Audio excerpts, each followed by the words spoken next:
नमस्कार दोस्तों, मैं नजमुल हसन रिजवी और आप देख रहे हैं आपका शहर। दोस्तों, आज एक प्रेस कॉन्फ्रेंस बुलाई गई है जिसमें मुजफ्फर हुसैन और संजीव जोसेफ जो कि एआईसीसी के ऑब्जर्वर हैं, ठाणे लोकसभा के प्रभारी हैं, उन्होंने एक कॉन्फ्रेंस की है जिसके वो अभी हमें जानकारी देंगे। एक मीटिंग चालू है अभी बीएलओ लेवल की, जिसके बाद वो यहाँ पर हमें एक जानकारी दे रहे हैं। आइए देखते हैं उन्होंने हमें क्या जानकारी दी।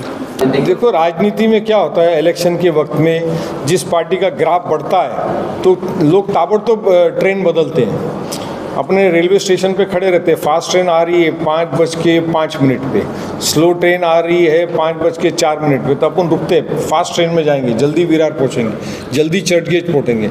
जो हमारे में से और राष्ट्रवादी में से टूट करके कॉरपोरेटर भागे थे 2010 में, 2012 में, अब उनको लगता है कि कांग्रेस की दुकान में नया माल आया है, अब इसकी एक्सपायरी 10 साल तक होने वाली नहीं है, तो चलो अपन वापस कांग्रेस के डब्बे में उड़ी मारते हैं। मगर राहुल गांधी जी ने बहुत ही स्पष्ट रूप से कहा है, जो लोग पार्टी के खराब वक्त में पार्टी छोड़ के गए हैं, ऐसे लोगों के बारे में पार्टी बिल्कुल नहीं सोचेगी। सर, आपण 2 वेळा एमएलसी होते सर, 1.5 टाइम, म्हणजे आपण ठळक दीड वर्ष, दीड टर्म। मग आपण मतदारांना कोणती ठळक कामं दाखवणार आता निवडणूक लढवताना? आता आमची उमेदवारीच निश्चित झालेली नाही, आता कुठे तुम्ही मॅनिफेस्टोची चर्चा करतात? हम देश का संविधान की कथा कर रहे हैं, हम देश की कॉन्स्टिट्यूशन की कथा कर रहे हैं। देश की कॉन्स्टिट्यूशन की कथा, आपने सवाल बहुत अच्छा पूछा है। देश की कॉन्स्टिट्यूशन की सभा कर रहे हैं हम, इसका मतलब ये होता है कि उस घटना के वजह से हम आमदार बनते हैं, एमएलए बनते हैं, एमपी बनते हैं, मिनिस्टर बनते हैं। और जिस न्याय मंदिर में हम जाते हैं, हमारा काम है कायदा कानून बनाना और राज्य का प्रशासन चलाना, ना कि पंडित मौलानाओं का काम करना। वो करने के लिए, वो धर्म का काम करने के लिए वो पंडित मौलाना और पादरी की जिम्मेदारी है, ना कि राजनेताओं की जिम्मेदारी है। लोगों को सुख सुविधाएं चाहिए, लोगों को अच्छा प्रशासन चाहिए, लोगों को अन्न चाहिए, रोजगार चाहिए, पानी चाहिए, रास्ता चाहिए, वाटर चाहिए, मेट्रो चाहिए, ये चीज़ देना चाहिए। अगर 10 साल में आप ये दे नहीं पाए हो तो आपको इस तरह की धार्मिक कथाएं करके लोगों का ध्यान भटकाने का प्रयास करना पड़ता है। ये मेरा जवाब। सर, मुजफ्फर साहब बहुत सारे उदाहरण, वो उनकी इंटरनल पार्टी की बातें हैं, उस पर मैं कोई टिप्पणी नहीं करना चाहता। मुजफ्फर साहब आने वाले चुनाव को देखते हुए क्या आपने एक बयान दिया था कुछ वर्ष पहले मेट्रो ट्रेन को लेकर, क्या स्टेटस है आज उसका और किस तरह का बयान था? नहीं, घोड़दे नाटकों पे भी दिया था शायद, और शांति नगर में भी था। कॉरपोरेशन का इलेक्शन का समय था और देवेंद्र फडणवीस साहब सीएम थे, और उस वक्त में बीजेपी के यहाँ एक एमएलए थे और बीजेपी की मेयर थी, और सीएम साहब आए हुए थे एक महानगर पालिका के दफ्तर की भूमि पूजन करने को, जिसकी भूमि आज तक मिल नहीं रही, और उसका भूमि पूजन का क्या हुआ ये भी पता नहीं लगा। तब सीएम साहब ने कहा था कि मीरा भाईंदर में 2017 का समय था कि 2019 में 2 साल में हम मेट्रो शुरू कर देंगे। ये 2017 में सीएम साहब ने, देवेंद्र फडणवीस जी ने कहा था। उस पर कॉरपोरेशन के चुनाव के वक्त मैंने अपनी स्पीच में कहा था कि अगर मीरा भाईंदर में 2 साल में 2019 तक मेट्रो अगर शुरू हो गई तो मैं राजनीति छोड़ दूंगा। अब 2017 से 2024 कितने साल हो गए, गिन लो आप। 7 साल हो गए। 7 आसमान, 7 समंदर और 7 साल हो गए हैं, मेट्रो अभी तक शुरू हुई नहीं, और इसकी उनका धन्यवाद कि मैं राजनीति में कायम हूँ। मैंने आप लोग को पहले ही बताया कि संजीव जोसेफ साहब एआईसीसी के ऑब्जर्वर है। आपने जैसे कहा कि ठाणे डिस्ट्रिक्ट में कांग्रेस के एमएलए नहीं हैं, उन्होंने आपको बताया कि सीनियरो चेंज होगा। जैसे लोकसभा अनएक्सपेक्टेड रिजल्ट आए हैं, वैसी अनएक्सपेक्टेड रिजल्ट महाराष्ट्र में भी आप देखेंगे, ऐसा उन्होंने बताया है। और ठाणे डिस्ट्रिक्ट में भी सिनेरियो कांग्रेस का बदलेगा। महाविकास आघाड़ी के लोग ज़्यादातर के चुनते हुए आए हैं, आपको नज़र आएगा, ये उनका कहना है।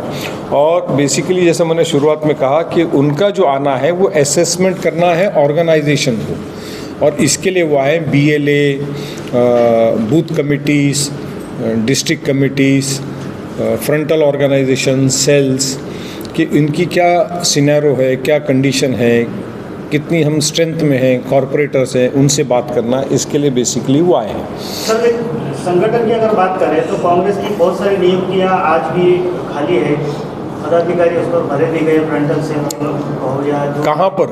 मतलब मीरा भाईंदर शहर में। अभी आप देखेंगे, अभी आप आएंगे तो आप देखेंगे क्या होता है कि माल जिसका ज़्यादा बिकता है लोग उसकी दुकान में ज़्यादा गर्दी करते हैं। तो 10 साल से क्या हुआ कि आपको बीजेपी की दुकान में ही माल भरा हुआ नज़र आया तो आप लोग उधर ही देख रहे थे। अब जैसे वहाँ पे माल पता लगा एक्सपायरी डेट का स्टॉक ज़्यादा रखा है उधर, तो अभी गिराक वहाँ से हटने लग गया है। और अभी जो नया स्टॉक आया हुआ है कांग्रेस की दुकान में, तो लोग अभी वहाँ पे गर्दी कर रहे हैं। तो अभी आप देखेंगे कि कांग्रेस की दुकान में फ्रेश माल आया है जिसकी एक्सपायरी सीधा 5 साल के बाद है। मुझे 145 के अंदर मुजफ्फर हुसैन का टिकट तय माना जा रहा है। क्या कांग्रेस या महाविकास आघाड़ी के लिए देखिए 146 की स्थिति क्या है? उनके पास वहाँ के लिए कोई कैंडिडेट है? मैं आपको बताऊं कि महाविकास आघाड़ी का सीट का वाटअप अभी चल रहा है, एक चीज़, इसलिए मैं स्टेट का वर्किंग प्रेसिडेंट होने के नाते मैं आपको उसके बारे में कोई टिक्का टिप्पणी इन्फॉर्मेशन शेयर नहीं कर सकता।